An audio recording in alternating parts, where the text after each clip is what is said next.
This episode of the Experimental Brewing Podcast is brought to you by Pico Brew, makers of the Zymatic and Pico brewing systems. The brewing systems of the future are here now. Discover how easy and rewarding it is to make great beer with Pico Brew. And by Craftmeister and BTF Iota 4. When you absolutely positively need to make sure every surface is clean, bust out the cleaner with professional power and homebrewer safety. Make better beer with better chemistry. Choose Craftmeister. And by NicoBrew.com. NicoBrew.com is your one-stop hop shop where Nico and his guild take care of all your hop needs with nitrogen flush mylar and only $5 to ship anywhere in the US, and with great international rates. If you're a pro brewer or homebrew shop owner, get a commercial account at pro.nicobrew.com to take full advantage of Nico and his guild. And by the American Homebrewers Association, a community of more than 46,000 beer lovers. Since 1978, the AHA and its members have worked to promote the best hobby there is, homebrewing.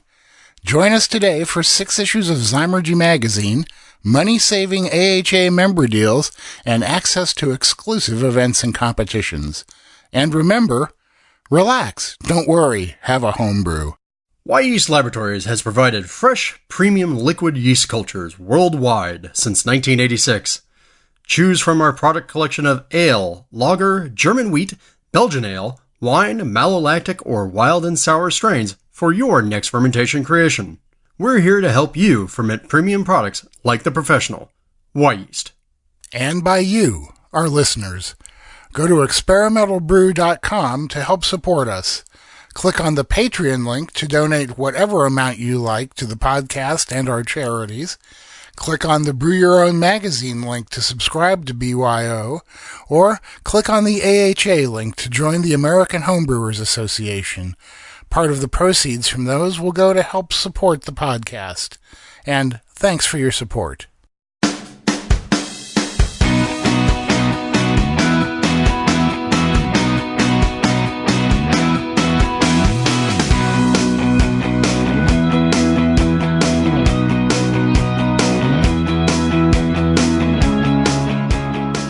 Hey there, beer nets. Welcome to Experimental Brewing with Denny and Drew. I'm Denny Conn. And I'm Drew Beecham. We're the authors of Experimental Homebrewing, Mad Science in the Pursuit of Great Beer, and the recently released, all-knowing, all-powerful, all-well-reviewed book, Homebrew All-Stars. Now, between the two of us, we have nearly 40 years of homebrewing experience. I'm the guy known for weird beers and strange ideas. And I'm the guy who's known for questioning the conventional wisdom and figuring out a way to check it out. There you go. All right, on today's episode, we're going to tackle ourselves and get our beery knowledge on. We're going to start in the pub, discuss the beer life, and then it's off to the library to discuss the causes and cures of DMS. A little about what we're brewing over there in the brewery. Then we're going to go and tackle some of Denny's favorite myths before we head off to Milwaukee to talk with the relatively unknown, unless you live in Milwaukee, all-star Mino Choi. Before we move on with things, though, we want to remind you that you can support the podcast in a number of ways. If you go to our website, experimentalbrew.com, you can click on the AHA link to join the American Homebrewers Association, or you can click on the Brew Your Own magazine link to subscribe to Brew Your Own magazine. When you do that, we get a little bit of money that helps support the podcast and the experiments that we do. But the really cool thing is, if you click on the Patreon link, you can support our charity of choice. The charity for the second half of this year comes from the suggestion of our Igor Robert Alloway, and it is the Children's Tumor Foundation. The foundation supports research into the causes and treatment of pediatric neurofibromatosis. I can't believe I said that right the first time.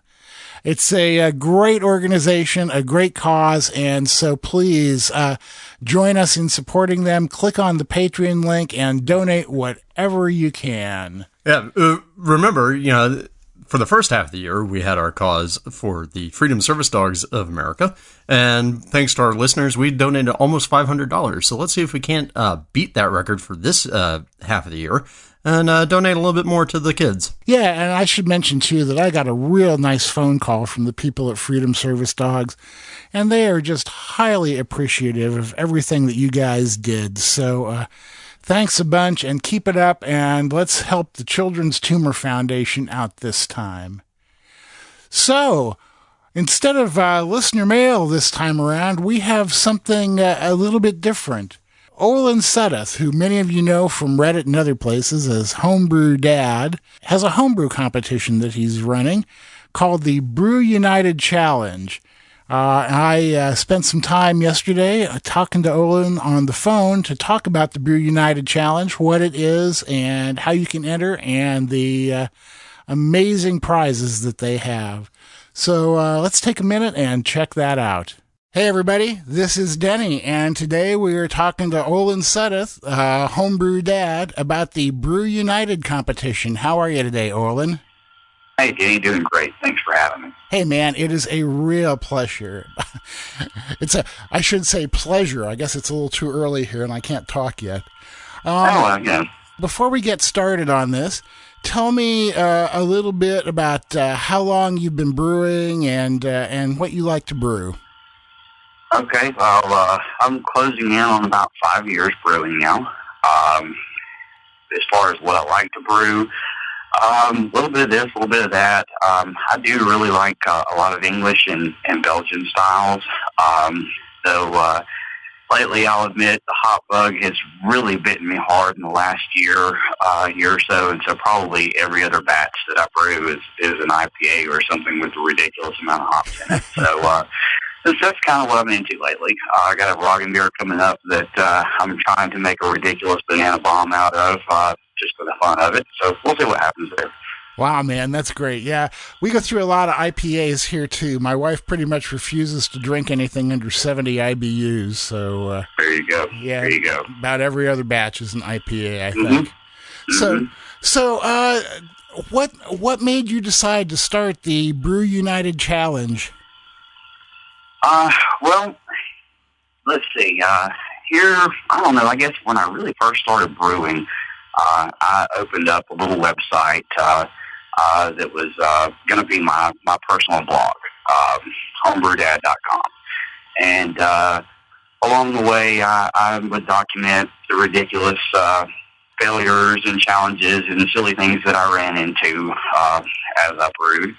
And then I started getting into writing little utilities and tools, priming sugar calculators, yeast starter calculators, this kind of thing. And then, I don't know, the idea started to come along to, rather than just have it be my site, that we would look at doing like a community, kind of an open thing, start prompting other people to share some of their own thoughts and their own processes and their own experiences. And so BrewUnited was born. And then last year, that's when we really kicked things off, and to kind of celebrate that, we thought we'd come up with the idea of doing this competition. And instead of it being just a run-of-the-mill, okay, send in your beer and we'll do whatever, we wanted to make it a little different. So we started putting together ideas about ingredient restrictions and certain styles and certain things that you had to do to, hence the name challenge, to make it a challenge. Right. And so that's kind of where we were. So this year's competition is coming up here pretty soon, right? And the entry deadline is approaching quickly? Yep. The entry deadline would be September 15th, though quite honestly, I don't think we will make it through to then. We do have a hard entry cap. Last year, we capped it at 300 beers, and we filled that up in less than a month. This year, we grew the cap out to 500 beers, and we're coming in on that pretty soon. So, wow, that's where we are. That is remarkable, man. Congratulations on the success. Although I know that can be kind of a pain in the butt too. I know from running my own competitions. A little bit.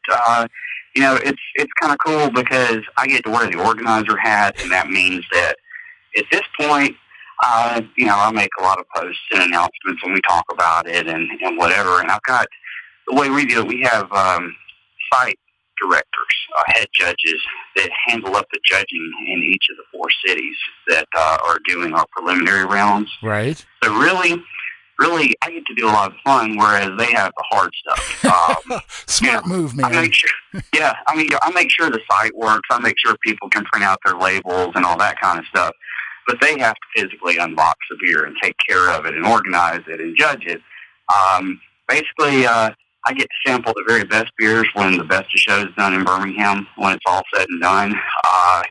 The real hard work for me doesn't start until after everything's done, and then I get to start boxing up all those prizes and ship them out. Right. So talk to us about some of the prizes you've got this year. Well, we've got, once again, SS Brewtech has come through with a 7-gallon Chronicle, which is basically a $400 stainless fermenter, which is a huge deal. Homebrew Supply is giving us a loaded out Spike Brewing 10-gallon kettle with all the bells and whistles on it. Those are our big grand prize items, but all told, we're now above $7,500 in prizes. Everything from gift certificates to just about every major homebrew retailer that you can think of. All kinds of prizes. They have we've got cleaning chemicals, we've got sanitizers, we've got tap handles galore, we've got hops, we've got drinking horns, we've got just about anything you can think of.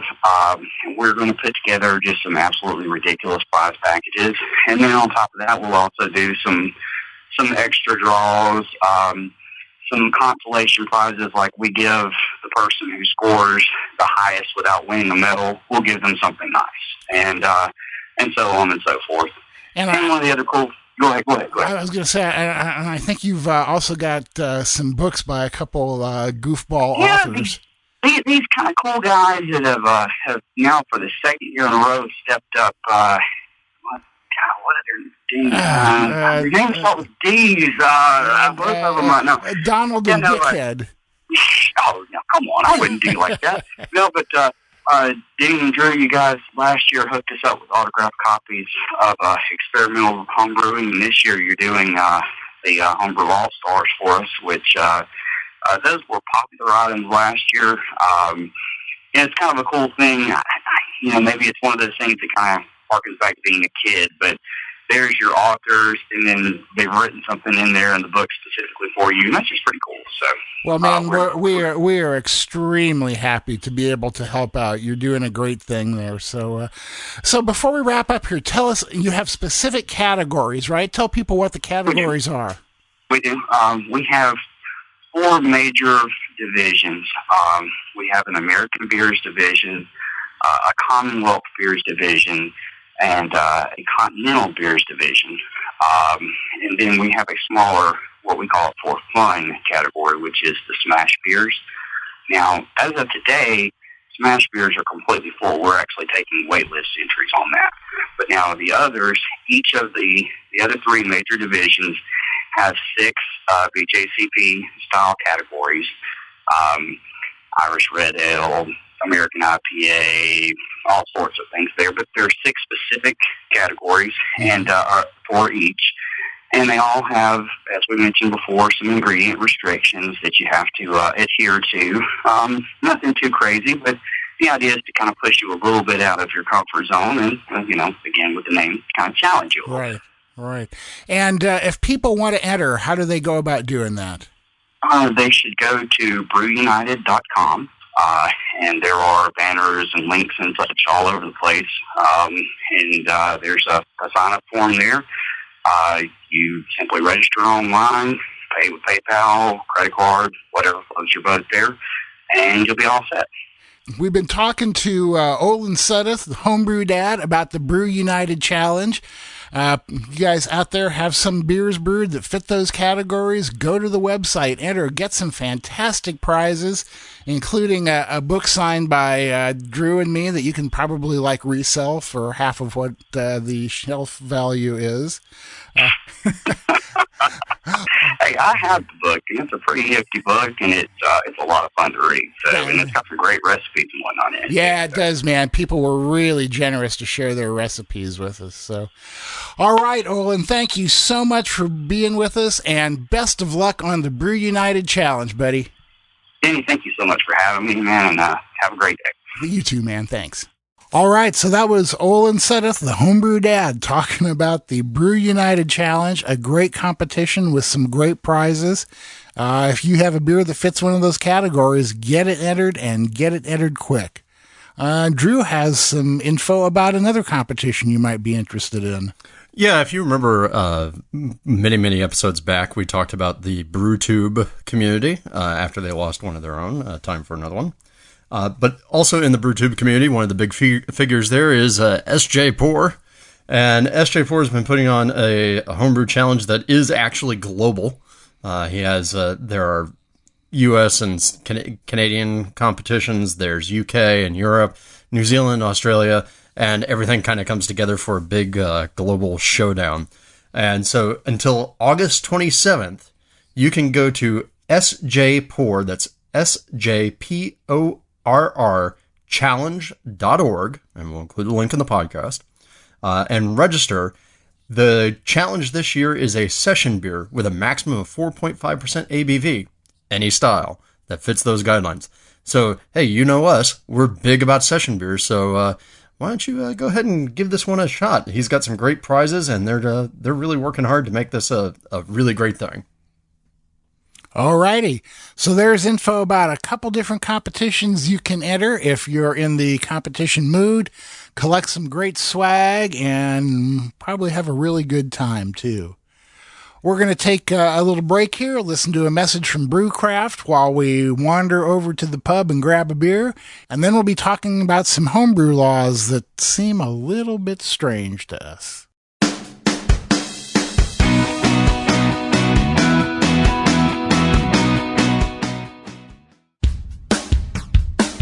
Never wait for fruit to be in season again. With Vintner's Harvest fruit purees and wine bases, you can enjoy consistent quality fruit which was picked at the peak of ripeness. F.H. Steinbart Company, the nation's oldest homebrew store, recommends grapefruit or tart cherry purees for your next sour or wild beer. So make sure to ask for them at your local homebrew supply store where Brewcraft USA products are sold. And remember, not all fruit purees are equal. If it's not in a Vintner's Harvest can, it's not the same.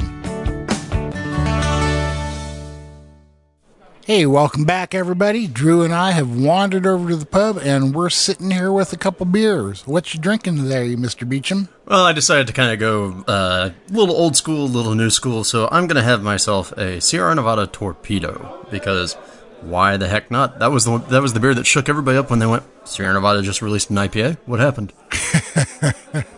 Yeah, right. I got to admit, that one has never done a lot for me, but, it's just my personal taste. I know there's lots of people who like it, so if you like it, you should be drinking it.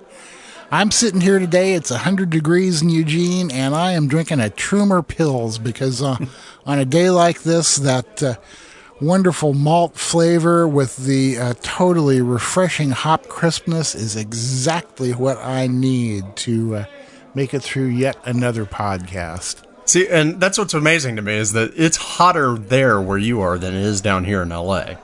So that's weird. By like 15 degrees. Yeah, well, you know what? And we're supposed to be near 100 degrees for the next week. Oh, fun. Well, can we, before we get into the rest of the beer life, I want to talk about that Trumer Pils thing because I love to talk about that beer because that is a beer that is all obsessive.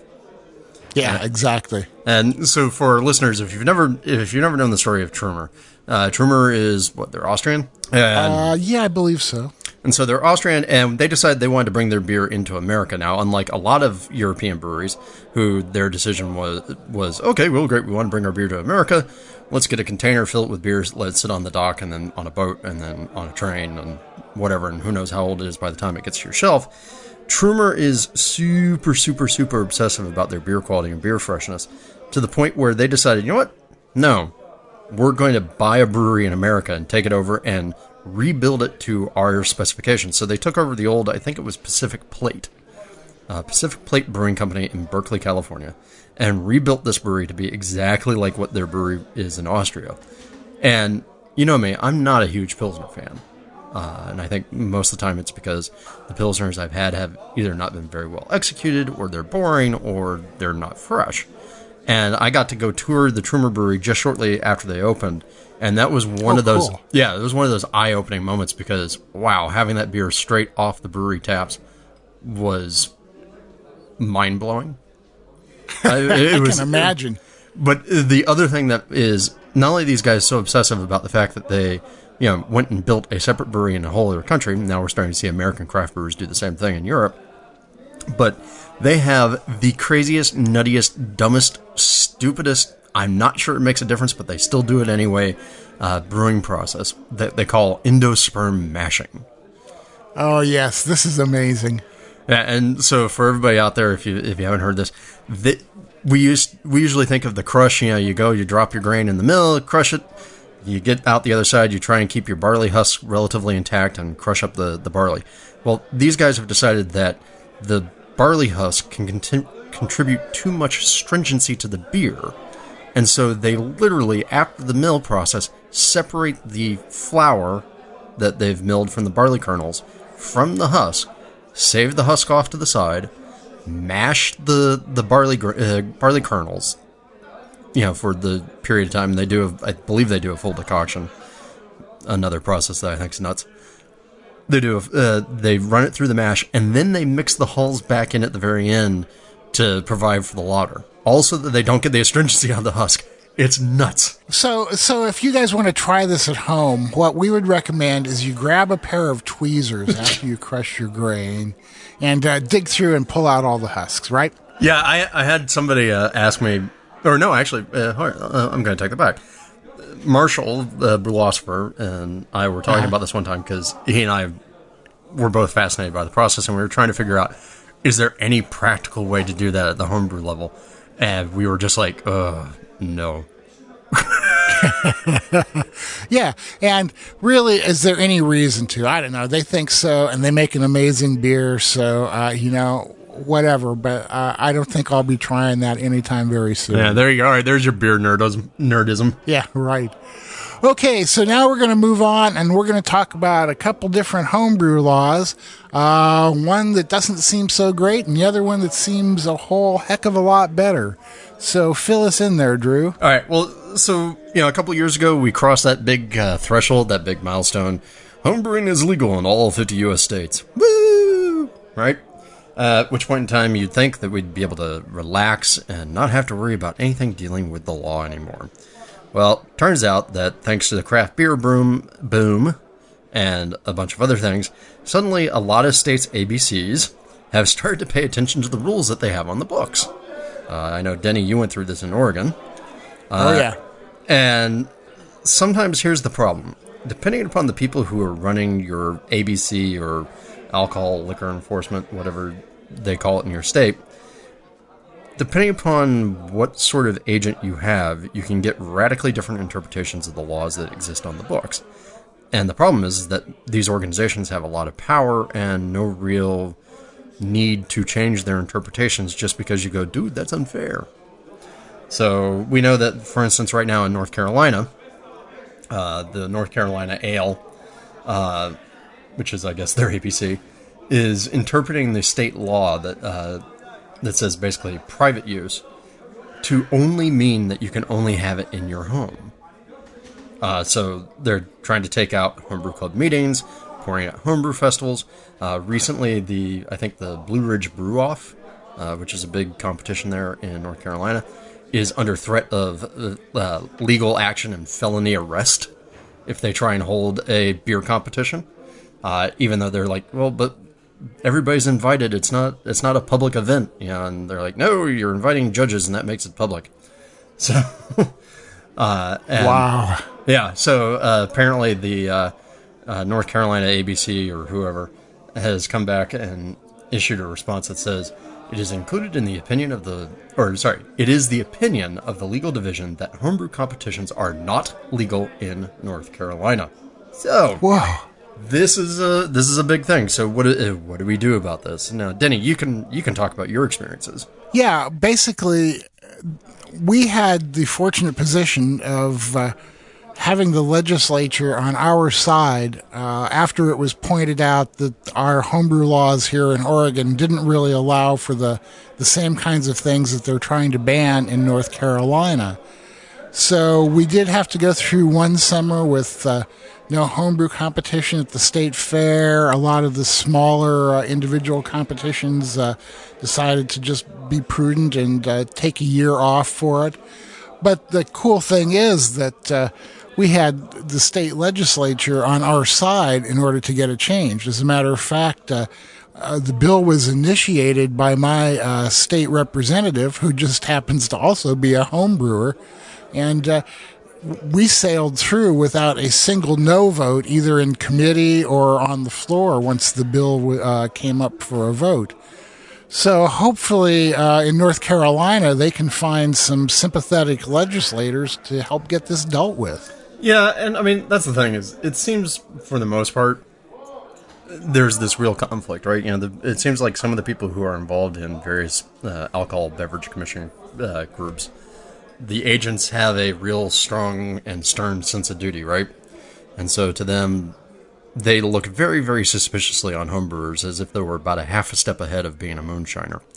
And that's truthfully because sometimes, you know, like here in California, I know one of the problems has been that, for the most part, the ABC doesn't mess with homebrewers because they don't usually have to interact with homebrewers. But there's been a rash of things where people trying to open up breweries have gone and done things like pretended to be commercial breweries at commercial beer festivals. And, you know, the ABC takes a very, very dim view of that, and since that's the majority of the time that they're running into homebrewers, they tend to have a very bad opinion of homebrewers. So, but once you get into the legislature side, if you find yourself a sympathetic legislator to help you introduce a bill, for the most part, it seems like things don't get fought over that much unless you're in Alabama. And I'll give you a perfect example of that here in California. We've been going through a couple of radical swings the past couple of years in terms of homebrewing rights. And one of them was that basically the ABC came out and said, according to California law, a licensed establishment, a brewery, a brew pub, a bar, whatever, any place that's legally entitled to sell alcohol, is only by law allowed to have on premise alcohol that they are allowed to sell. So since they can't sell homebrew is not allowed in a licensed establishment. And, you know, the ABC did their usual saber rattling and, you know, threats of people losing licenses and everything else. Now, of course, this is a huge problem because I think something like 3/4 of the clubs meet in a bar or a brewery. Yes, the people behind most of these ABC positions take their job very seriously. To the point where it naturally leads into conflict. Now, fortunately, here in California, we also have a legislature that is perfectly willing to help us tackle that sort of thing. And so right now we have floating through the state Senate and the state Assembly, Bill AB 2172, which is amending the alcohol code to effectively allow homebrewed beer into licensed establishments for the purposes of a homebrew club meeting, homebrew competition, etc., etc. And there are usual sorts of restrictions because the ABC wants to keep people from being confused about the provenance of homebrew and prevent bars from being able to sneak homebrew in to try and sell cheap beer and this, that, and the other. So, like I said, they tend to look at the world of anything alcohol related with a very, very jaundiced eye, usually for good reason, because a lot of people try and get away with murder. I would say that, based on some of the scenarios you've described, some homebrewers have brought this down on the rest of the community, too. So you guys, be honest out there. Do the right thing, you know? Well, and I do want to point out that, this is sailing through the legislature right now. It's going back and forth. It's getting amended in the various bodies and then has to go back for reconciliation and all that silliness. Robert's Rules of Orders and full-fledged motion of government. And fortunately, it's not really going to run into any problems. I don't think there's been a single no vote on the entire thing through whatever it's on through now, like six different votes. And I doubt there will be, and hopefully pretty soon it will be on Governor Moonbeam's desk, and it will become law. And, but I do want to point out that this stuff is still going on. We're seeing a lot of increase in right to use type fights now around homebrewing. What can you do with homebrewing? And various groups waking up and going, wait, you guys are doing what? No, I don't care if you've been doing that for 20 years. You're not allowed to do that by law. So part of the reason to bring this up is remember that if you run into these situations, it's okay. You can figure out how to fight it. You can figure out how to move it through the legislature. And very importantly, one of our sponsors, and of course, the group that Denny and I both serve on, the AHA, has an entire group of people who are experienced at what it means to go in front of the state and get the laws changed. So by all means, reach out to the AHA and they'll help you with your fight too. That's right. Yeah, they can't initiate a change in your state. That's really not what they do. But if you have a group there that is working on it, or if you want to work on it, they will certainly be there to help you out. So keep that in mind. All right. All righty now. It's time to grab our beers, wander out of here over to the library, and we're going to talk about a great article from Scott Janish, who we've spoken of before, about what causes DMS and how to avoid it. We'll be right back.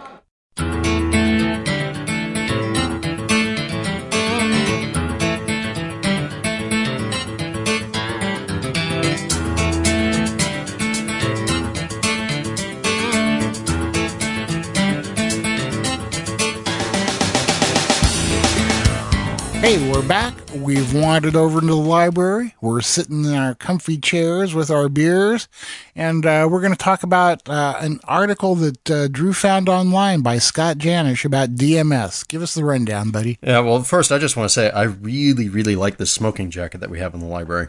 It's very comfortable. Yeah, well, you're smoking something different than I am. Well, maybe come November, that might be legal here in California. All right. All right. So I just wanted to talk real quick. Scott Janish has been really killing it recently, I think, on his website, scottjanish.com, with a bunch of articles. And this one that he had up, I think about a month ago now that we're talking about it, is all about DMS. And it's a rundown of what DMS is, what the causes are, and really, what you can do to deal with it, or if you have to deal with it at all. And so I'll give you guys the real basic. If you don't know, DMS is a flavor compound, a sulfur, because, DMS dimethyl sulfide or sulfide. And it really, the primary thing that you will get out of it, depending upon who you are and how you interpret it, is a cooked vegetal flavor. A lot of people will say things like creamed corn. If you've ever picked up a Rolling Rock and popped one of those bad boys open and given it a good whiff, you've gotten that creamed corn character. It's not Light Strike, it's DMS, and it is basically a compound in malt called SMM, or S-methylmethionine. You're on your own there, man. I'm not touching that one. Damn chemical names. But it's in all the barley that we have. It's notoriously supposed to be really high in Pilsner malts. And so the paler your beers are, the more they're made with Pilsner malt. Supposedly the idea is the more susceptible they are to DMS. So the traditional cure for DMS is to just skip over the whole problem completely and get rid of the SMM in the beer from the very beginning so it doesn't have a chance to transform into DMS. And the way that we do that is through that strong, vigorous boil that everybody tells you about. So, Denny, you want to walk through what Scott also talked about DMS? Yeah, I'm just going to touch on a few of the high points here from his article and let you guys go read it for yourself. But he starts off by talking about how it is extremely prevalent in commercial beers, probably more so than you would have thought. And one of the interesting things that he discovered from his research was that it's as prevalent in ales as it is in lagers. And that's generally not the way it's thought of because of the lighter malt in lagers. Like Drew said, a lot of it can be boiled off. And the temperature is important, but so is the actual vigor of the boil. And this has been pointed out several different places, that a vigorous boil where you have a real rolling boil as opposed to just a simmer and a little bubble is a good way to try and get the DMS eliminated from your beer. Whirlpool hop stands can be a real cause of DMS, especially if you are using a short boil already and put that together with an extended hop stand, you can be at risk of higher than normal levels of DMS, depending on the amount of SMM that survived the boil. This next one I thought was extremely interesting, is that foaming during the boil seems to reduce the amount of DMS in your beer. One of the thoughts is that the DMS might actually be concentrated in the foam, and then it's stripped out by the rising vapor of the boil. But they also point out that using anti-foaming ingredients tends to produce beers with a higher level of DMS because the foam hasn't been formed. So, that's another reason I'm glad I stopped using that stuff. Open fermentation seems to be a good way to make sure that your beer is not going to have an elevated level of DMS. We talked about that in relation to Saison, and it appears that it can be a good thing for DMS also. And then fermentation temperature has an impact on it. Worts of high gravities create substantially more DMS than lower gravity worts. And then yeast health can also be an issue for DMS.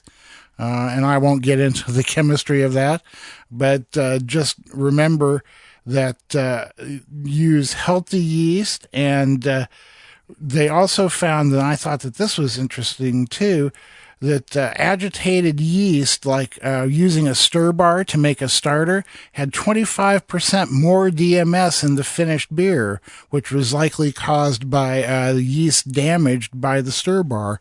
Again, I have given up my stir plate and gone to the shaken, not stirred 1 quart starter, so I guess I inadvertently found another way to reduce DMS in my beers. And finally, DMS can also be introduced through hops. So during the course of a boil, most of the sulfur volatiles have been evaporated, but when you do late hopping and whirlpool additions, sulfides peak, and those can be detectable in the wort. Some of the DMS will be reduced during fermentation via CO2, but some could survive and stay in the beer. And finally, higher pH levels resulted in more DMS. So there's a good reason to always watch your pH, and be aware that if you're going for a beer that requires a higher pH, you may need to keep an eye out for methods to reduce your possible DMS. There, was that long and boring enough for you? Well, and I think the important part is to draw people's attention to that Scott is actually, a lot of what he's doing is, very aggressive literature diving. And he's actually really digging into the commercial research that's out there. And, to me, I always wonder if part of the reason, so he did an experiment where he brewed a New England IPA and actually showed a fair amount of measurable DMS in the New England IPA from his little brew. But then we have the experiments that are out there, hanging out there from the Brewosophy guys, where, I think Malcolm has been frustrated by the idea that he can't seem to bring up detectable DMS levels in any of the beers that he's doing, no matter what he's doing to them. And I don't know exactly what malts he's been using to do that, too, because obviously it's going to be somewhat maltster dependent, Mm-hmm. Well, and it's going to be maltster dependent. I think Malcolm's been focusing on German Pilsner malts, which are supposedly notorious. Yeah, right. And so they've been doing everything to try and drive as much DMS in here. But, Scott's results from his measurements and tests showed actually significant amounts of DMS in the beer. And I think, if I remember correctly, he was talking about that the hop character he felt like might have been affected by it. Yeah, definitely so. I think that hops have an effect on DMS, and DMS has an effect on the hops. It's going kind of a circular kind of crap game. Yeah. Well, regardless, what I think people really should do is go read Scott's article. I really highly recommend it, and highly recommend a lot of the stuff that he's writing, because he is bringing in a lot of the commercial research, and it's nice to see it because, well, it's just good to see what happens when the big boys are playing with actual science. Yep, that's right. So we'll put a link to this article on the website once the podcast comes up, so you can go check it out for yourself. Rather than listening to me kind of trying to hit some points, you can sit down with a beer, read through it, and see what you think. So I guess it's time to head over to the brewery now, huh? Yeah, let's do it. All righty. We're gonna walk over to the brewery. We're gonna check out some gear and tell you what we've been playing with. We'll be right back.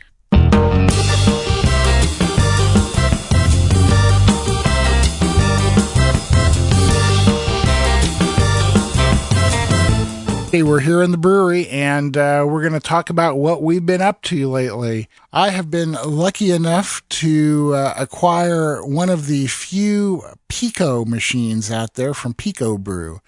And, Drew, this is probably like a good place to talk about our pledge once again. It's been a while since we talked about that. We're going to talk about a lot of gear on this show and a lot of ingredients, and some of it we're going to like and some of it we may not like. And some of it may come from people who sponsor the show. We need to let you know that the fact that we have a sponsor who provides us with equipment or ingredients to test has no bearing on our results and our feelings about that gear or ingredient. We're going to always tell you guys the truth, and we're going to tell you exactly what we think, because that's what we're here for, right? Indeed. I mean, I've always taken as a role model on this sort of stuff Chuck Yeager, the great pilot, who for years has always had a policy that he will not endorse a product that he does not believe in and use himself. And so, yeah, if you hear me talking positive about something, it's not because somebody gave it to me for free. It's because I actually think it's pretty rad. That's right. That's right. Okay, so let me tell you a little bit about the Pico here. The Pico is a small unit, about the size of a large coffee maker or half a microwave, maybe. It has been called by some people the Keurig of beer making, and while I don't really care a lot for that name, I guess there are similarities. Basically, the unit comes with a great package of accessories, one of which is like a 1 3/4 gallon keg. And you hook that up to the Pico through your regular keg disconnects. You put in what they call Pico packs, which are pods that contain grains and hops. And the cool thing is that the packs are made of coconut fiber. So when you're done brewing, you can just take them out, toss them in your compost, and they will break down completely. But then basically you push a button to start the process, and the Pico reads a barcode off the Pico pack and knows the mash schedule and everything else. And in about 2.5 hours, you have in the keg about enough wort to be the equivalent of about 14 bottles of beer. You chill it down, pitch the yeast, ferment it. You use the pump that is inside the Pico, this is the really cool part, to transfer the beer to a mini keg. And to the mini keg, you attach one of the coolest little CO2 regulators I've ever seen. Screw on a CO2 cartridge and carbonate the beer. I have done 2 batches so far, one of which is kegged and drinkable at this point. It's a version of Deschutes Fresh Squeezed IPA. It's called Half Squeezed. And I got to tell you, this beer is fantastic. People say, well, how good can it be for something like that? Well, I have never actually had a real Deschutes Fresh Squeezed, but the Pico version of it is so good, I have to go out and get some Fresh Squeezed to see if it measures up to what I made in the Pico. Now, a lot of you are going to say, oh, that's not really brewing. And, I admit it's more like beer making than brewing. The real brewer's art comes in the fermentation and the handling of the wort and stuff like that. You're not making recipes and doing stuff. admittedly, this isn't for everybody. Some home brewers are going to see it as a real travesty and not want to get anywhere close to it. For other people who don't have as much time, who don't want to make as big a commitment, it's a great way to make a really good beer from a recipe from one of your favorite breweries and have it around and have nice fresh beer there to drink. So I believe that they're going to be starting to ship these things pretty soon. They've been working on fulfilling all the Kickstarter orders. They sell for around $700-800. And if you're interested, if you just email info@picobrew.com, they can tell you a lot more about it, or you can go to their website and check it out. My own feeling is I love this little thing a lot more than I thought that I was going to. It's really fun and cool to use, and the beer that it makes is fantastic. So if it sounds like something that could be of use to you, I would highly recommend that you look into it. And if it doesn't sound like something that's your style of brewing, that's fine. There's lots of other options out there, huh? Yeah, I mean, after all, not everybody's brewing needs are the same, and not everybody gets the same jollies from the same part of the brewing process. So that's right. I do have one curious question, since I don't have my hands on a Pico, you lucky dog. Yeah. So a lot of the talk has been around these Pico packs that come sort of pre-packaged with the recipes sort of programmed into the machine, right? You know, so it finds out what pack you're putting in. Let's say I don't want to buy somebody's pack. I assume there's a way that I can make my own recipe. You can make your own recipe and have it made into Pico packs. Generally, that is done using an adapter for the Zymatic, their larger system, so that you can kind of like prototype a Pico pack recipe for it. I don't know the exact process, but yeah, I think that there are ways that you can get your own recipes made up. I was informed earlier this week that one of the first recipe kits to come out for it is going to be my rye IPA. So hopefully next week I'm going to have a few of those packs to play with, and we'll start seeing how that compares to the version that comes out of my 19-year-old cooler. Very nice. Yeah, it could be cool. So what have you been brewing, buddy?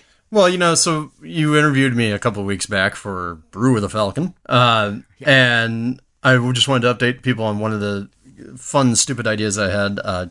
Mino Choi from BSG, and related to our unknown all-star who's about to come up here shortly, got me some extract. And you heard that talked about during the segment where everybody had a little bit of extract to play with. And I decided to play with doing a kettle sour. And I had my hands on some Pilsner malt extract and some rye malt extract. And I made a Berliner Rogen something or other. And, just mixed up leftover HLT water while it was nice and hot.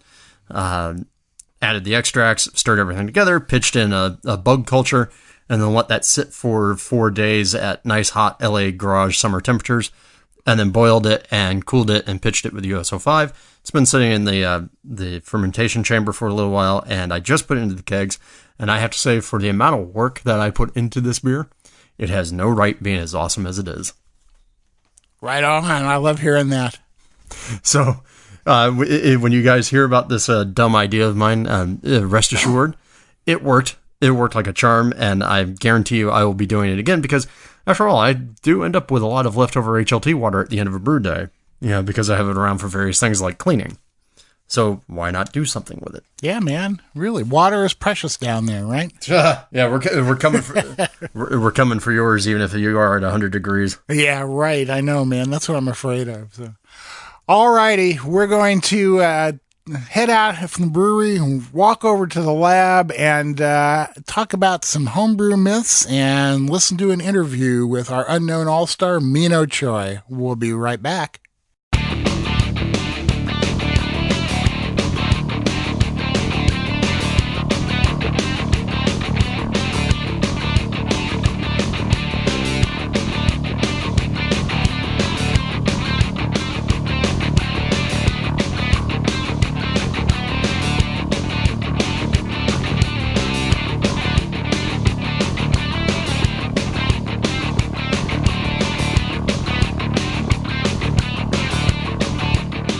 All right, hey, boys and girls, welcome back to the show. We are sitting here in the lab at Casa Verde's Estates. The Jacob's Ladder is humming in the background. Bzz, bzz, bzz. It's time to get down to some myth science, some busting of myths, something that we're trying to avoid trademarks because otherwise somebody's lawyers might come talk to us. But Mr. Conn,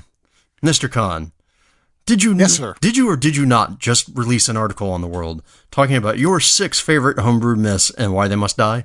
I did, actually. The AHA came to me and asked me to write an article about homebrew myths. It's now on their website. You can go to homebrewersassociation.org and find a link there right on the homepage. I quickly whipped off about 6 right off the top of my head that I could think of that I've dealt with. I know that there's a lot more out there. I know that everybody's got their favorite myths, but these are mine. So basically what we covered was sparge temperature, number 1 being that water that's hotter than 170 degrees will not ruin your beer and cause astringency if your pH is in line.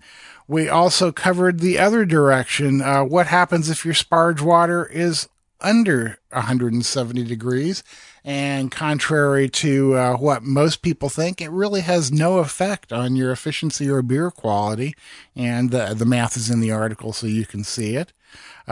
We covered hot side aeration. There, I said it. Oh my God.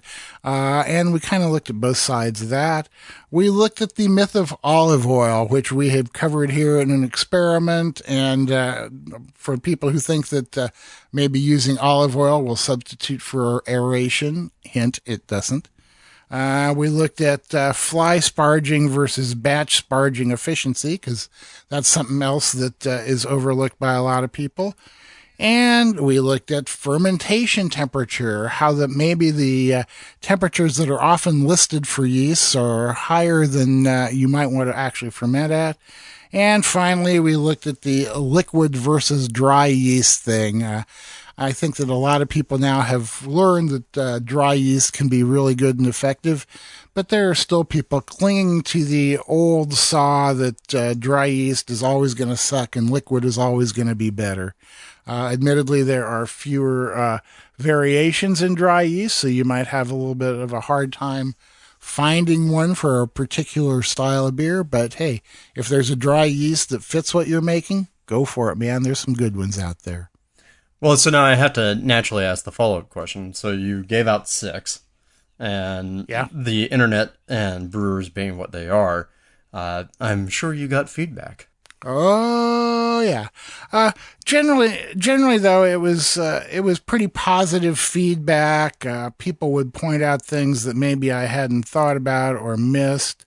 One of the most common comments that I got, I guess, was that olive oil aeration, I mean, either people said that they had either not heard of that or they had thought that it had been seriously debunked already. So, well, and I know maybe that according to a couple of our listeners who are over in Europe, that apparently that's still a big thing over there in Europe and trying to convince people that it's not a thing. Yeah, that's right. That's right. And there are even people here in the U.S. who should know better, and I'm not going to name any names, but they believe that it's still a viable thing to use in spite of all the evidence to the contrary. So those jerks.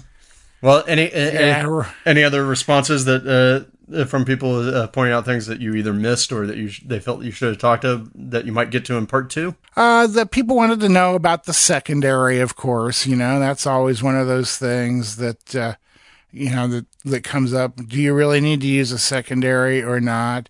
Ray Found, part of the Burlosophy crew, pointed out that he had done a batch sparge versus fly sparge experiment and used a mash tun with a false bottom and found a very, very slight increase in efficiency due to fly sparging, although I tend to think that that increase was so small that the experiment would have to be repeated a number of times to make sure it wasn't like within the margin of error of measurement.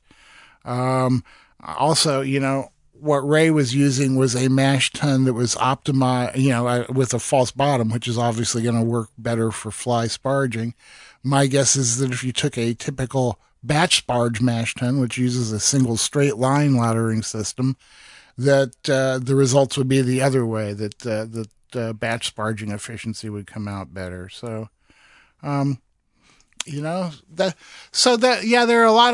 were questions, there were comments, there are more things we can cover. We'll see if we can come up with another article to cover the rest of those things one of these days. Well, there you go. And it also sounds like we have some material to keep testing on to make sure that people believe what you're actually saying is a myth is a myth. Yeah, that's right. Well, and we did have one response here from John Poston on the AHA side. It says, "Are you saying that doing the chicken dance around my boil is not changing the outcome of my beer? Mashing in naked does reduce dough balls, though, right?"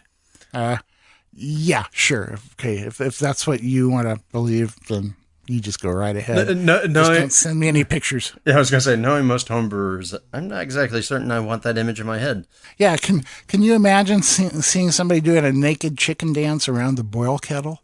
No, scary. I mean, I usually do naked offerings of prayer incense around my boil kettle, but that's even scarier. What can I say? All right. Well, hey, go find Denny's article over on the AHA website. We'll put a link into it, and go read and tell us if you agree with the things that Denny are saying is myth are actually myths. If you don't think that they're myths, tell him why you think that he is full of it. Yeah, right.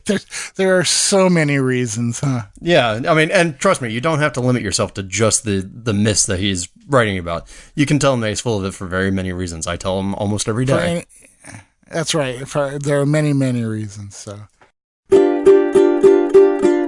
it's just about time.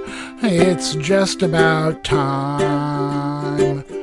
Don't you think it's about time? Okay, we're back from our short musical interlude. We're back here in the lab, and we're going to talk about a trip that I took recently. Yeah, where exactly did you go, and who invited you, and what?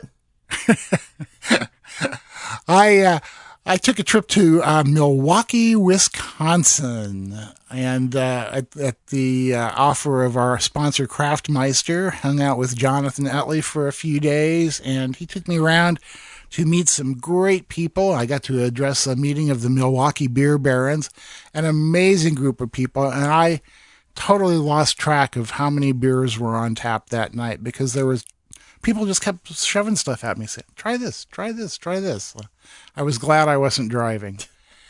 But one of the things I got to do when I was there was sit down with Mino Choi and talk about his brewing. Mino is the brother of Juno Choi, who some of you may know. Juno was at Northern Brewer, and he's at BSG now.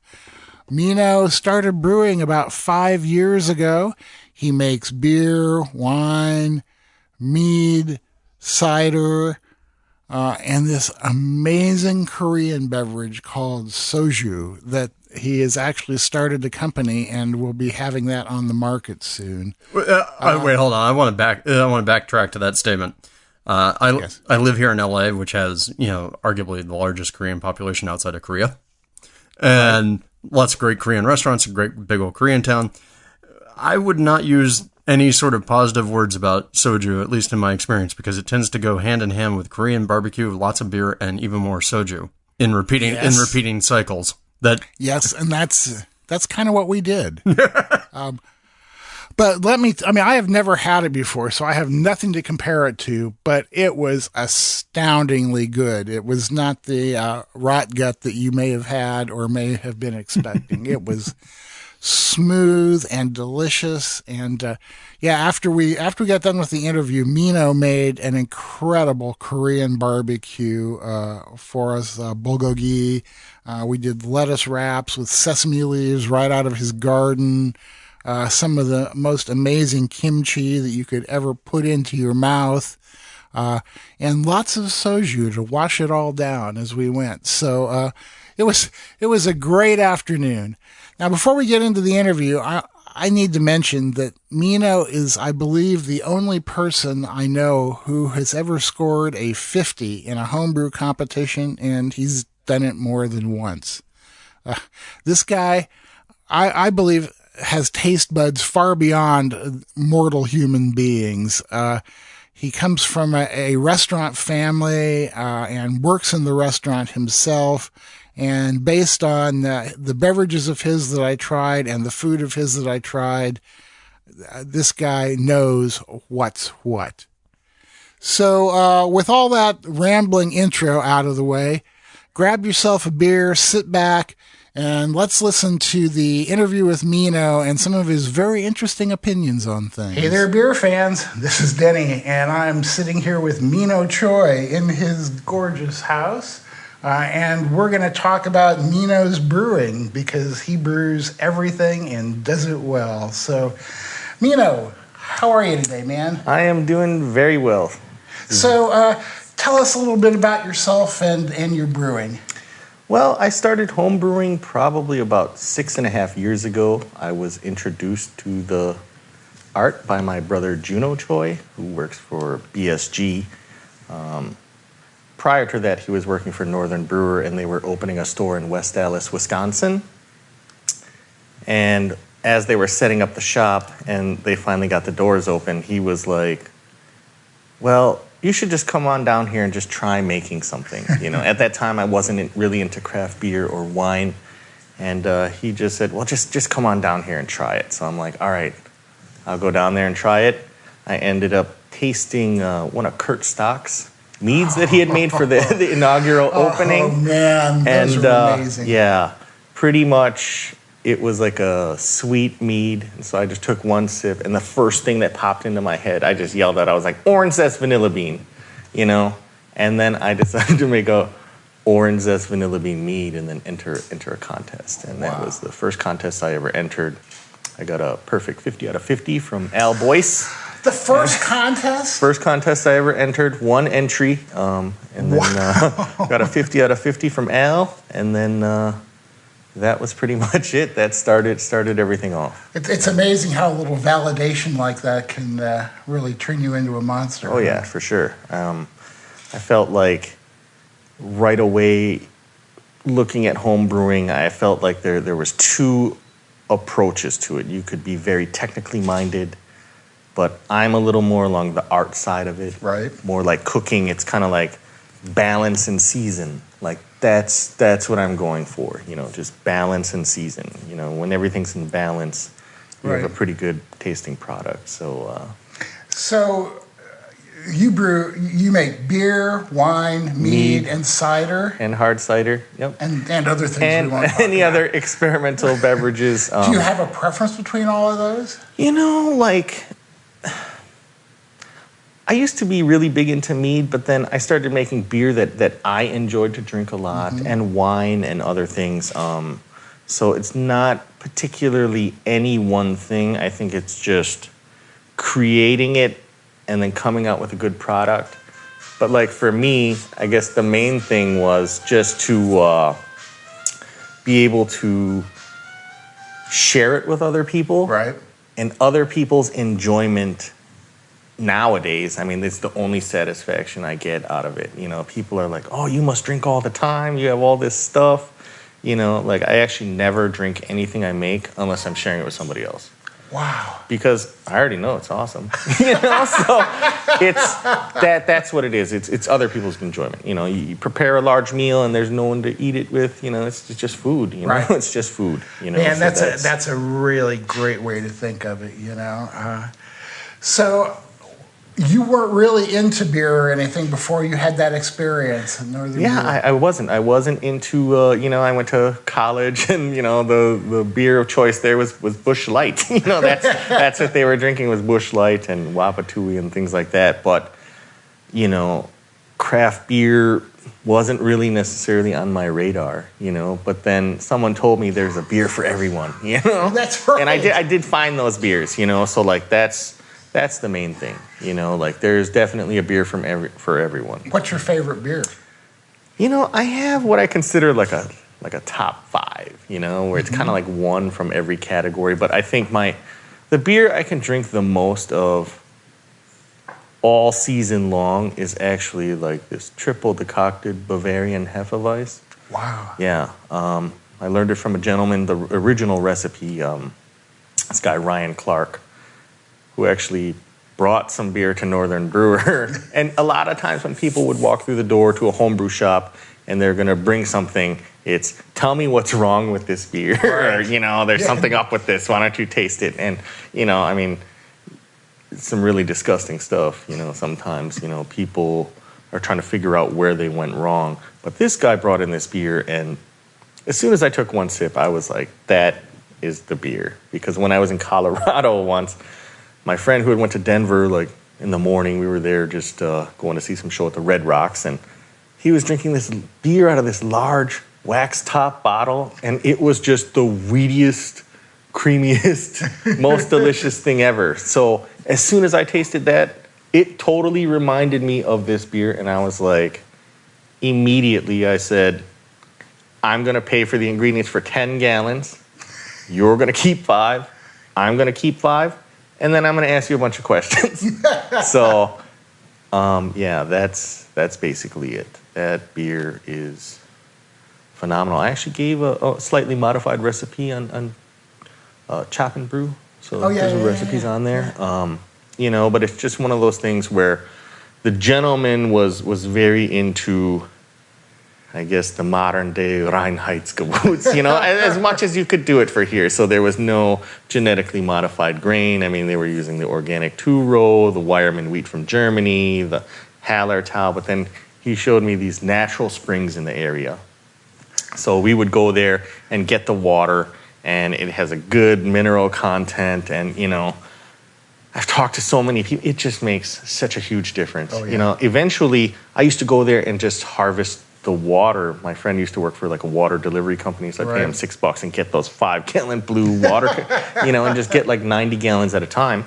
And, you know, I started, you know, every contest, you know, I would enter with that beer. I'd pretty much gold all the time, you know. And then I started to cut corners, and I started using tap water, and that's when I started losing.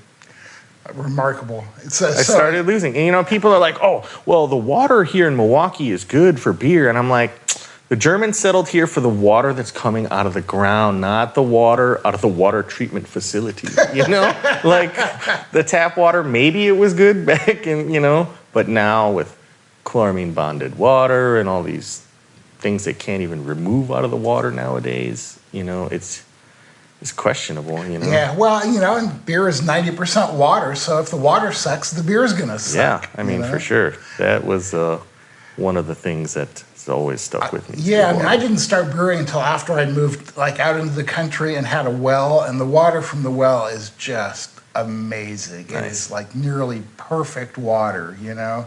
And I've always attributed that to the fact that I've had such an easy time brewing at least decent beers, you know, unless I do something to screw them up. Yeah, I mean, that's pretty much the key, you know. I mean, when you're brewing, especially if you're somebody new getting into the brewing game, I mean, I guess the biggest tip I could ever give someone is when you start out, and whether you have the most extravagant system or you're just using plastic buckets in a pot, you know, the main thing I always try to stress to people is you got to develop your method. Mm-hmm. So when I'm at home versus when I'm brewing on a Sabco system or whatever, I follow these particular steps. I do this, and this. And then it always gives me predictable results. You know, the main thing is people come into like a hobby, like home brewing. They want to try brewing this and that and this and that. You pick one recipe and you keep brewing it over and over and over again till you can get that consistency. That is exactly. Then you have, you know, the skill set and the confidence. So then whatever recipe, you just apply your method to it, and it's going to come out as good as it can be. You know, like good in, good out is my philosophy. I use top quality ingredients, you know, and I try to eliminate as many variables as possible. That's why I think I've been pretty successful at what I do. And by brewing that beer over and over again, it's amazing how much you can learn. Oh, yeah. So that when your first attempts end up coming out better after that, because you can make more educated guesses about what to do. Exactly. I mean, it's the confidence thing, you know? I mean, when you're home alone and the pot's boiling and things are going on and something goes wrong and you have to make that snap decision, you know, you want to be able to make the right decision. Right. A lot of times people panic and they're like, oh, I just did this, which was the wrong thing to do, you know? But once you get comfortable, using your system, following your method, then it doesn't matter what recipe you put into it, it's going to come out good. You know, like before I even think about trying to make something, I know it's going to be awesome. You know, that confidence and you know, positive energy into what I'm doing. You know, the thought that it's going to get messed up or infected, it never even crosses my mind. You know, like I've had 2 batches that were epic failures, and I can remember them both. One was a Russian Imperial peanut butter stout, where I read online that in the secondary they're like, add more peanut butter, and then it got an infection. Oh.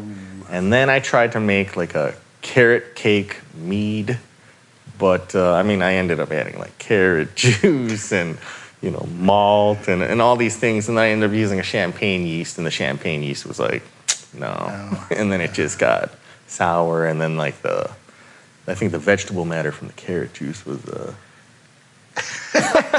starting to get real sulfury real quick. So that was after that I was like, all right, I'm sticking to the tried and true stuff. So what's your brewing system like? You know, like I'm just using the standard coolers. You know, I'm using the orange, you know, 10-gallon coolers. I have a 15-gallon pot. I mean, I do have kegels that have been made, you know, but I just feel like I have tighter control. If I want to go brew larger, I can always have access to a Sabco system or a guy who has 30-gallon pots with like a rim system, you know, so I can do that. It's just that consuming the beer, you know, I don't like faded glory. You know, like when I let somebody try something of mine, like it needs to be at its peak, you know, like things start to break down after a while. You know, I mean, there's a Goldilocks zone, I think, when especially like wheat beers or meads or other things like that, you know, they have that Goldilocks zone where it's at the pinnacle of its flavor and everything. Once that starts to deteriorate, I mean, to other people, that first taste, yeah, it's still going to be fantastic, but I know that it wasn't what it used to be. And so, yeah, I start to brew smaller and smaller batches, you know, just so it's a quick dispersion to whoever wants them, or, you know, and everyone loves it, and then that's it. You know, I can always make it again because, you know, the technique's always the same. So I never have to doubt, you know, if I make a batch of mead and I'm dumping $185 worth of ingredients in there, you know, the fruit's still frozen, I'll still just tear the yeast, throw it right in there, and like I don't even blink an eye because I know it's going to come out. You know, I've done all the necessary steps, sanitation, everything, you know, in order to, you know, it takes that worrying out of it, you know, especially for novice or, you know, even mid-level people, you know, just concerned that something would go wrong, you know. Do you use the same yeast for all your meads? You know, I generally, like my meads are pretty strong. They're always about 18 to 22%. Oh, you know, but they don't taste like it. I mean, they're somewhere pretty much like the alcohol is, it's almost undetectable, you know, but it hits you fast. You know, it's, yeah, I pretty much always use EC 1118. Okay. You know, the high competitive factor, anything else gets in there, it's, you know, that's going to kill it off. I like that strong, you know, my meads have so much flavor, you know, the flavor profile, I mean, it's just punch you in the mouth, but everything's balanced. And so I just like to do basically shots of it, you know, shots or just sip on it or snifter it, and, you know, 2 to 3 ounces, you're like, wow, I'm really feeling it, you know, I don't need to be drinking necessary glasses and glasses of it, you know, I just want something that's just short and sweet, you know, like it's just, you taste it, you're like, wow, and then 2 or 3 minutes later, you're like, whoa, the alcohol's entering my bloodstream, and I'm feeling euphoric, you know, like that's what I'm Dancing about, you naked know, on the it's lawn. like, I want the quality in consumption, not the volume, you know, like. Yeah. So do you have a favorite of all these beverages you make? Do you like making beer better than mead, or? You know, it's just. Like picking a favorite child? Well, no, you know, I like it all. it's different in its own way. I mean, mead for me is very quick. Mm-hmm. I sanitize the buckets. I just drop the honey in, add the spring water, and boom, boom, boom, slap the lid on it, and then I'm doing this degassing every day for weeks, by vigorously shaking the bucket. Beer, I'm a little more in there, with the decoctions and things like that. Wine, I've made wine from grapes and, pre-bought juice and things like that. So, I mean, they're all different in their own way, It's just the fact of, the art of making something, and the anticipation of being able to share it with my friends and family, like that's it. Like, oh, this is gonna be good. I can't wait till it's done. And I would just buy wine kits, at the beginning of the year, and I would make this wine. And by the end of the year, even though a red wine might only be 10 to 12 months old, it had almost 2 to 3 year flavor and age on it, And so I would just hand those out for Christmas. Oh, so, people were always happy to get my stuff. I won the Indie International for wine, amateur wine of the year in 2013. So that was like a really big confidence booster in terms of winemaking, where I can take kit wine and turn it into something that wine aficionados and stuff would pay me $100 for. What do you attribute that to? Are you doing something special in your process? Well, picking the right stuff to start with? I always, whatever it is I'm trying to do, I try to look in ways to sort of streamline it. For example, like whenever I'm making mead and wine, you do your 7 to 10 day fermentation, then you're transferring it, and then what you're doing is you're degassing it later. I mean, you're adding the sulfite and doing all of that. However, I've skipped all of those steps. So what I'm doing, for example, I'm using the large 7.9 gallon buckets. I'm using spring water, pick a high quality wine kit, and then as soon as that carboy starts bubbling, I tip that bucket on an angle with the airlock on the high side, and I start shaking it. And what's happening is it's dislodging the CO2 as it's being produced. I mean, I just shake it, and then, the airlock is exploding. Rather than waiting until later and doing all the degassing then. I feel like that CO2 is inhibiting, it's a waste product of its own. So what I used to say to people is, I'm going to get rid of that now, so the yeast is in like a good environment. I mean, basically, I equate it to the yeast is sitting in a dirty diaper, so I would just sit there and shake that thing 10, 15, 20, 30 times a day. And it would just give off so much carbon dioxide. But then I noticed my fermentations were faster and cleaner, and I want to just provide the proper environment for the yeast to function at its maximum.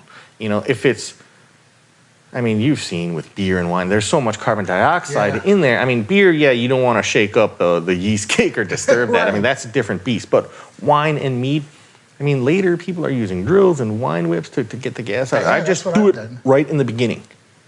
And then the fermentation's done faster. And then so I still let it sit that first 7 to 10 days. Once I rack it, then I let it age.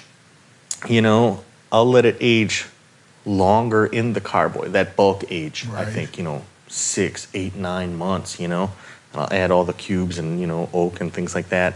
And then pretty much the wine is kind of dropping clear by then, and then I run it through like a little filter, right? And it pretty much strips all the gas out of it, and it comes out of the filter, the mini jet, and you can drink it, and you're like, wow, that is amazing. I have never heard of that technique, and it makes so much sense.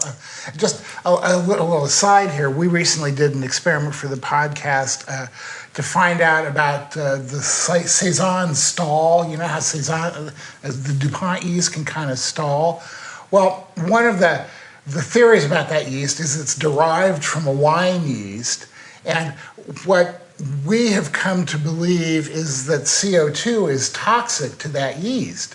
And so in that regard, what you're doing with your wine is right in the same line. Wine and mead and cider, I always do the same thing. I just get it going. Keeps the yeast in suspension, drives the gas off, and then allows it to function better. Because on a normal 7 to 10 day, once it's really going and I'm doing that, it's pretty much done in about 85% degassed at like 4 to 5 days. Wow.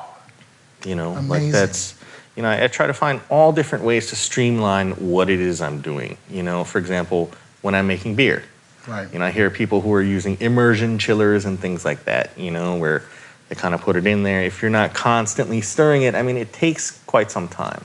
And on like a 10 to 15 gallon pot, like my shoulder started hurting, you know? So I was like, well, why don't I use the mixer rod, you know, that long rod on a drill while I'm chilling, you know, with an immersion chiller.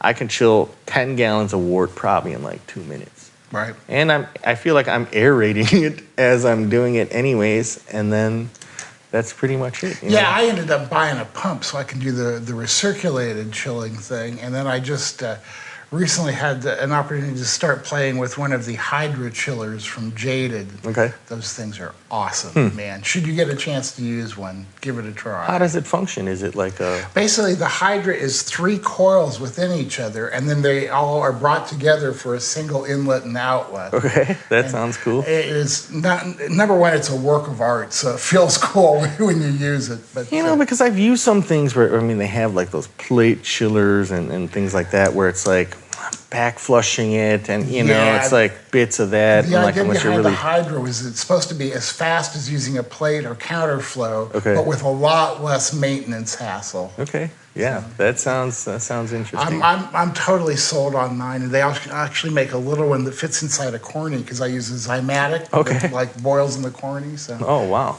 So do you do the staggered nutrient addition thing? I do the staggered nutrient addition. I figured no one hurt that you might. Yeah, I mean that to me is one of those things where I'm using a lot of nutrient though. I mean I was a big fan of the yeast wine nutrient, and so initially, I mean I would add like a big amount, you know, probably 1/3 of the tube, you know. But I'm using, you know, on my typical recipe, I mean there's 2 gallons of honey. You know, a giant can of blackcurrant juice, 2.3 gallons of water, and then up to 20 pounds of frozen fruit. Wow. So, I mean, to make 5 gallons, Yeah. you know, so, I mean, cost-wise, I'm pushing $200. Yeah. I mean, so I would definitely do that, you know, and 2 packs of, you know, EC 1118, and, yeah, I felt like it definitely, because there's been times where I didn't add nutrient, and I could taste the difference. Right, You know, I I'm felt sure. like it was just some intangible, you know, where you're like, it's not as good as it should be, you know. Do you have a schedule for when you add the nutrients, or do you just wait and let the mead tell you? I add some initially, just so maybe, you know, there's enough trace minerals or whatever it needs, you know. But then once I start to see active fermentation, those first bubbles start going, then I'm adding, you know. But my fermentations happen a lot faster because I accelerate the process by degassing and doing all of that. You know, it's relatively quick, you know, but I'm adding big doses of it, like for the first 3 days, you know. I mean, I use like a tube pretty much of the stuff, you know. I felt like I've never tasted anything off about it, and like it, you know, it seems like and if you're putting $200 worth of ingredients in, then the cost of a tube of yeast nutrient is really negligible. I mean $2, you know, but then you're adding, you know, 2 packages of yeast, you know, and yeah, it's definitely high gravity stuff. So I wanted to add enough yeast, but that yeast is constantly multiplying, especially when you're getting rid of the gas and you're keeping it happy and healthy. It blows up, you know, it really blows up. So, what's the worst thing that's ever happened to you when you were brewing? While I was brewing? Or, you know, I mean, you've ever had any big disasters, accidents, anything like that? Cool. Never. I've never had it's that any positive disasters. attitude, man. People are like, you know, well, how many batches have you had gone bad? You know, I mean, 2. I can count 2 that were complete failures, you know. But other than that, of the hundreds of batches, because it costs money. It takes time and money, you know, to make these things. Right. Plus, the end product is everything, you know, like. So that's why I felt like method, you know, like what would help me a lot is that I was always big into cooking. Right. You know, I felt like I met a lot of people who are chemists and engineers, but I felt like their stuff never came out as good as mine, you know, like there was always something where it's like, it's okay, you know, or that's pretty gross, you know. we're not tasting the same thing here, buddy, because Right. it's, But like I find that you're too technically minded. You're concerned with variables you really can't control. I mean, ambient temperature's off by 0.5 degrees. It's like you're worrying about those things. I mean, people actually worry about those things. But for me, it's more like I treat it like my mom's cooking. Growing up watching my mom cook, they didn't measure anything. It's just like boom, boom, boom. Balance season needs a little more of this, a little more of that. Once you get that dialed in, I mean, it's good. I mean, who doesn't like mom's cooking?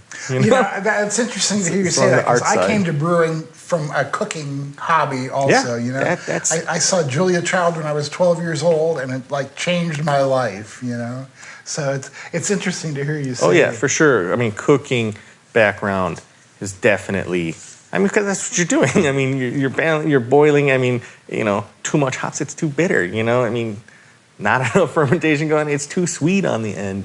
So it's all about that balance. And when you're cooking a meal, if it's too salty, too whatever, then it's not going to be as good. Right. So is there some like common wisdom that you think is just like totally wrong based on your experience?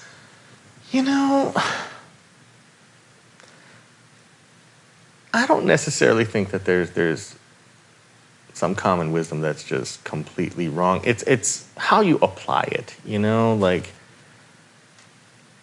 that's why sometimes I don't mind sharing my recipes. Right. I give people the legit actual recipe. They're not me.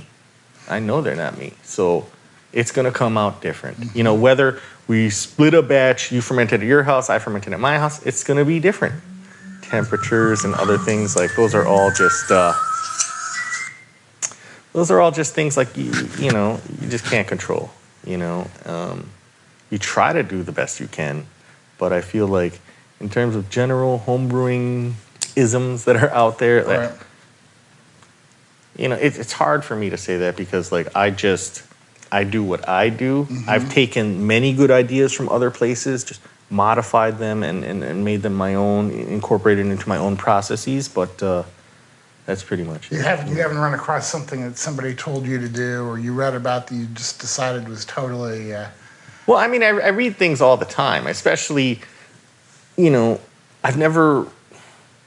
wasn't too much into the literature of homebrewing, especially when I started, because people were like, oh, read this Charlie Papazian book Right. that was written in the 70s about, whatever else, or making beer. I didn't really get into that, so wasn't necessarily influenced by that. I just let my own taste guide me, Right. Because of who my brother was, I had access to unlimited question asking from reputable sources, so I didn't necessarily have to learn by making mistakes. Right. I got to skip all of that. I applied all my cooking knowledge and everything I know about how to make something taste good to that with being able to ask questions all the time. And, that's pretty much how I got through everything. So have you made like any interesting discoveries? Is there something that as you're making beer or mead or something you kind of, whoa, that's really cool? I haven't really...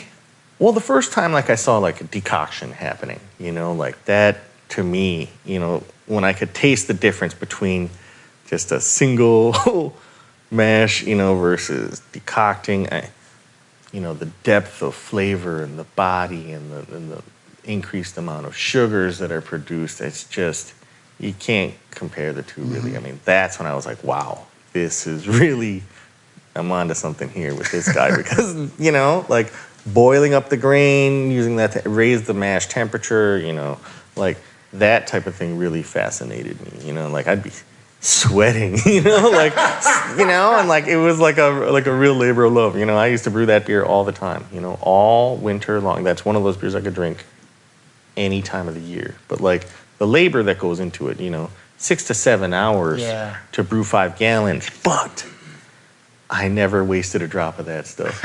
Never. And people who received bombers or whatever, they were just so appreciative. I had quite a few people try this beer.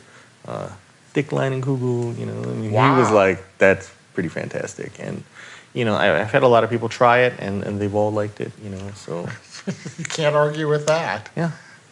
So, you got a favorite ingredient that you love to work with that you really look forward to?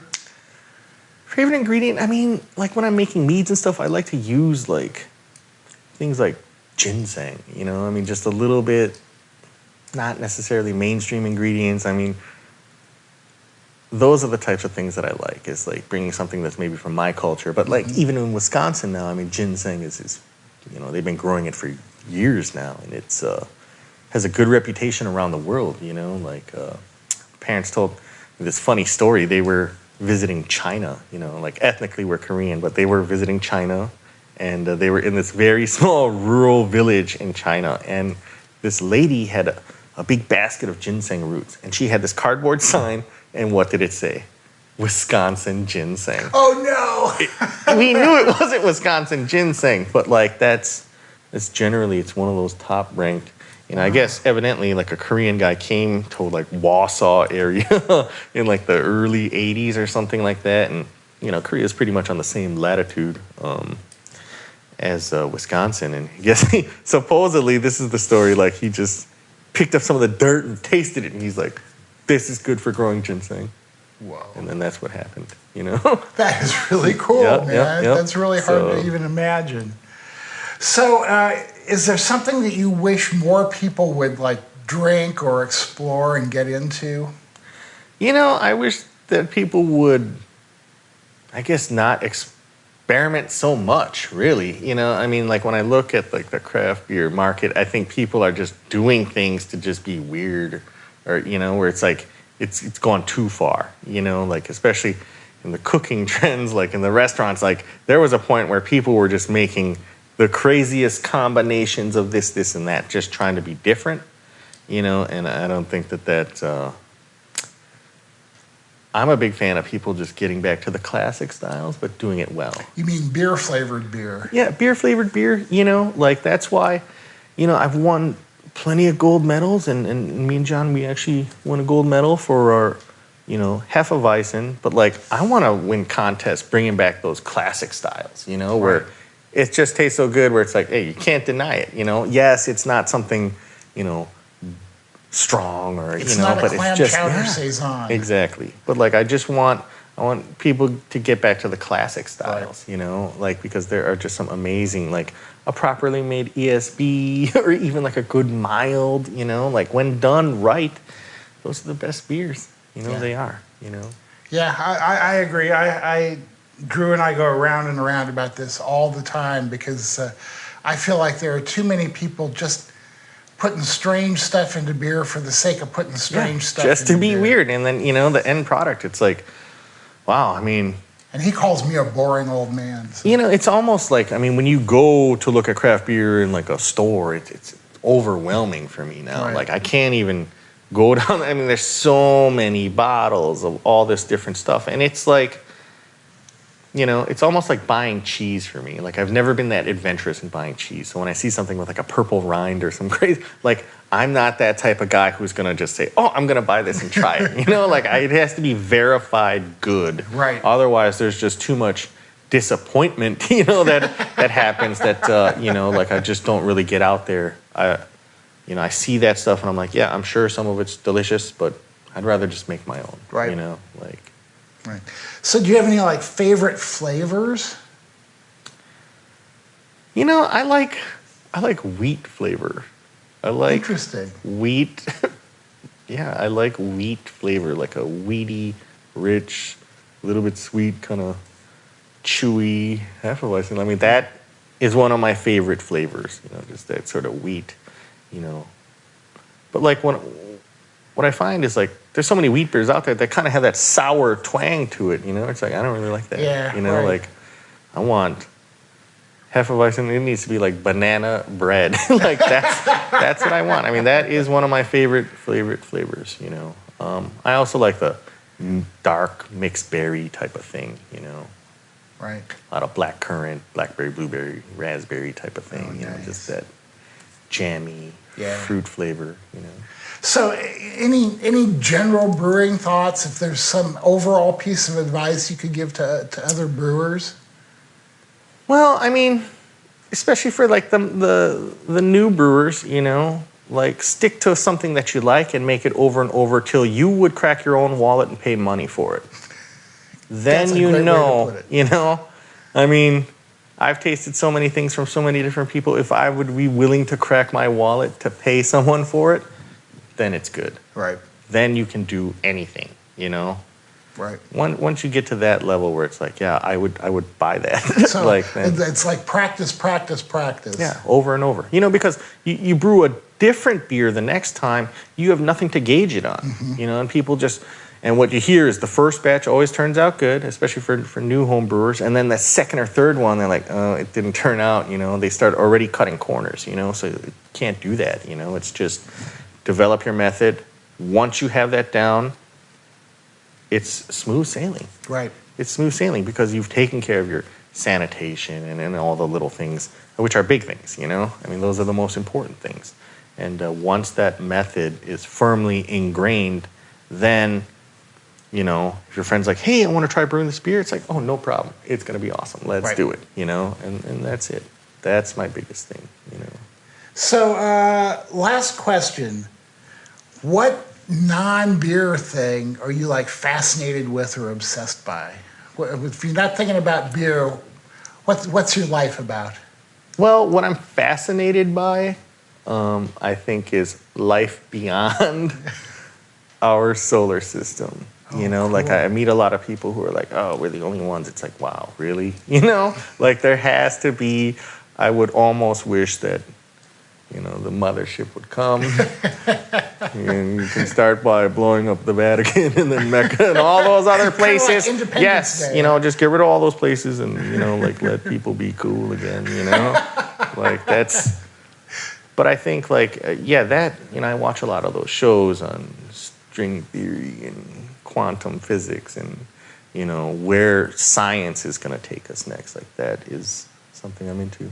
Cool, man. Well, I can see that from the way you talk about your brewing too. It's like you have it seems like you really think things through, but then go with your intuition and your gut. I did a lot of thinking in the beginning, and now I don't think so much. I mean, it's just I just do it, when it just becomes habit. Cool. All right. Well, thank you, Mino, so much. We've been sitting here talking to Mino Choi about his brewing, winemaking, mead making. This guy does it all, and thanks so much, buddy. Thanks for having me, man. It was great to meet you. It's a real pleasure. Thank you. So there is Mino Choi talking about his brewing, winemaking, cider making, mead making, and his opinions about what people should be brewing. Well, I just want to say two things about Mino's philosophies, shall we say. Yeah. And accomplishments. First is, if I scored a 50 on basically my first competition ever, I don't think I would ever be able to live down the amount of ego inflation that I'd be dealing with. And two, I feel conflicted about his thoughts, because on the one hand, he and I share sort of the same sort of culinary thought background about how beers are designed, but then he has to go ruin it by being a pedantic piece of poo about about saying things like beer flavored beer type beer. Yeah, well, all I can say is right on, Mino, buddy. Yeah, it is funny. Mino is almost perfectly in between you and I on philosophies. Yeah, that's true. I kept thinking that all the way through the interview. It's like, little bits of you on one side, little bits of me on the other side. It's like the devil and angel on each shoulder kind of thing. Well, hopefully he's prettier than bits of you and me mixed together. So there you go. Yeah, really. Okay, so there's Mino Choi, his philosophy and advice about brewing. And before we get out of here, one of the other things I really want to mention I thought was extremely interesting was the way that Mino shakes the crap out of his fermenters of wine and mead to basically get a very high gravity beverage done in a few days. Yeah, very aggressive degassing. Yeah, and in a way, this goes back to what we were talking about with the Saison. That was the first thing that I thought of, as I mentioned in the interview, that the DuPont Saison yeast is rumored to have come from a wine yeast, and we've found that getting it away from CO2 can really help. So maybe that has some bearing on his winemaking too. Well, I'm beginning to really think that with fermentation, CO2 is oftentimes the enemy, and open fermentation is often the answer, unless you're in the wine world, in which case aggressive degassing is the answer. Yeah, right, exactly. Well, hey, before we get out of here, I do want to remind everybody that Mino is part of our relatively unknown All-Stars series. Just like some of the other people that we feature on here. These are homebrewers that you would not necessarily have heard of unless you happen to live around them, in which case you probably know them very well. If you have somebody that you think would be perfect for this segment, somebody who can really provide some interesting detail, some interesting color, or even just some interesting thoughts about beer, please let us know at podcast@experimentalbrew.com and nominate your favorite unknown all-star. So we're going to take a quick break, and when we come back, we're going to be talking about something other than beer.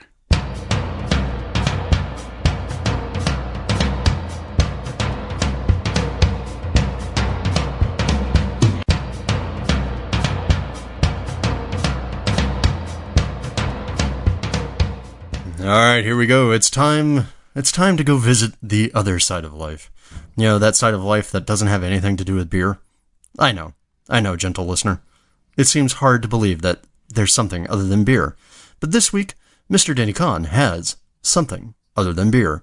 What is it, buddy? There was a new TV series that just started running on our public broadcasting station here called The Kitchen Wisdom of Cecilia Chiang. I'm a cooking show freak. I guess I've mentioned several times before that I actually got into brewing because when I was young, I discovered Julia Child on TV and became really, really into cooking, and brewing was kind of a logical extension of that. So I tend to watch all the new cooking shows that I can that show up on TV. This one sounded interesting because Cecilia Chiang has been described as the Julia Child of Chinese food and the woman who really introduced Chinese food to the U.S. So in a couple of the opening episodes of the show, they describe her background. This woman, I should mention, is like in her mid-90s now. Back in the World War II days, in the 1940s, she and one of her sisters actually walked 1,000 miles from their home to escape the Japanese occupation and get to free China where they could be safe. Eventually emigrated to the United States, started probably about the first Chinese restaurant in the United States called the Mandarin, taught people like Julia Child and Alice Waters about Chinese food. And the show itself is a great mixture of her talking about her background and then cooking in the kitchens of some really amazing chefs, kind of showing them how to do this stuff. And, the whole ambience of the show, the way it's presented, her tips, it's wonderful. If you're a cooking freak, you love watching TV cooking shows, this is one that you absolutely have to see. If you're on Facebook, there's a page there for the Kitchen Wisdom of Cecilia Chiang. Just go out, go find it, read her books, watch the shows. I think that you're going to love her. I was instantly taken in. Well, and that sounds really cool. I mean, I think for a lot of people, a lot of Asian cuisines, Chinese cuisines, Japanese, all the various regions inside these countries. I mean, geez, China's got like 30 different cuisines in it, just from major regional specialties. I think there's a lot of room for our culture to really kind of learn and pick up some really interesting new flavors. And I watched one of the episodes that you had posted up, and she's a bit of a firecracker for a little old lady. Oh man, I know. You see her, and you go, this woman is 95 years old. But then you hear the story of how she and her sister walked 1,000 miles and what they had to put up with on the trip and stuff, and you go, okay, this woman has some guts to her. She knows what it's all about. So anyway, go find it. All right. And we'll include a link. Now, let's get on to our quick tip of the week. And we're going to cheat a little bit here. We're going to come back to something that we just talked about in the brewery. So here's my quick tip. Don't throw away your HLT water. Keep some extract on hand or keep some honey on hand. And use that leftover HLT water to go make yourself a secondary beverage. After all, you spent all day making yourself one beer. Why don't you go make yourself something else when it only takes you like an additional 15 minutes? So keep keep your HLT water topped up. I mean, it's always a good idea to have a lot of hot water on hand for cleaning anyway.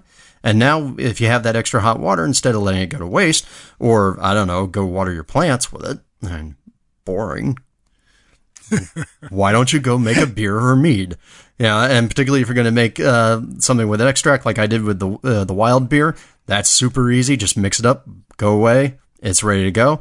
And honey mead is like even more stupidly easy. So by all means, keep some extra HLT water on hand for your brew day. Keep some extra ingredients on hand. Score 2 beers for the price of 1 brew day. There you go, man. Okay, the question of the week this week is, what do you think of my homebrew myths? Do you agree with them? Do you disagree? Why or why not? You got any of your own that you want to talk about? Shoot us an email at podcast@experimentalbrew.com and tell us about what you think are homebrew myths.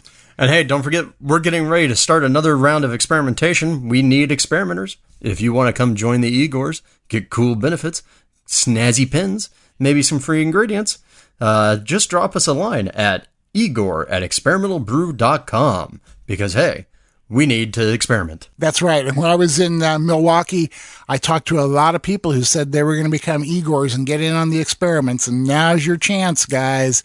Sign up, get in on it. We have cool, snazzy little Igor pins for all of you who participate. So, Drew, how about a quick recap? All right, let's see. What did we do? We talked about 2 really cool online competitions that are there, BrewUnited and SJPorr. We talked in the beer life. We talked about, laws and why you actually still need to fight for your rights as a homebrewer and how to do it. We also talked about Scott Janish's great article about DMS and what we think and why you should experiment and see whether or not you can create DMS. Because after all, some people seem to be having problems and some people say, hey, no, it's still a thing. We went through Denny's myths. The only thing more mythological is whether or not Denny has ever been clean shaven in his entire life. I can tell you that the answer is yes for 3 months, and people begged me to grow the beard back. Well, there you go. All right. And then from the myths, we moved on. We talked to our unknown all-star, Mino Choi, who blew everybody's mind with all of his various things, including being a blend of Denny and I and scoring 50s on beers, which is just unfair. And we also tackled what we've been doing in our breweries. Denny talked about the Chinese version of Julia Child, and we gave you a little bit of a quick tip and a cheat. And now we're on our way. It's time for another episode to come to an end. That's right. So thanks a lot for listening to the Experimental Brewing Podcast. You can catch all of our latest adventures, experiments, and writings by going to our website, experimentalbrew.com. And don't forget to follow us on Twitter, where we're at Experimental Brew. We're on Facebook. We're on places all over the internet. I'm on most brewing forums out there, and Drew handles Reddit, so you can find us just about everywhere. If you want to ask us a question or suggest topics, recipes, experiments, or just rant and rave, you can email us at podcast@experimentalbrew.com. Or if you want to get a hold of each one of us individually, I'm Denny at Experimental Brew, and he's Drew at Experimental Brew. So until next time, remember to always brew experimentally. Or brew wacky. We'll see you on the next episode of Experimental Brewing.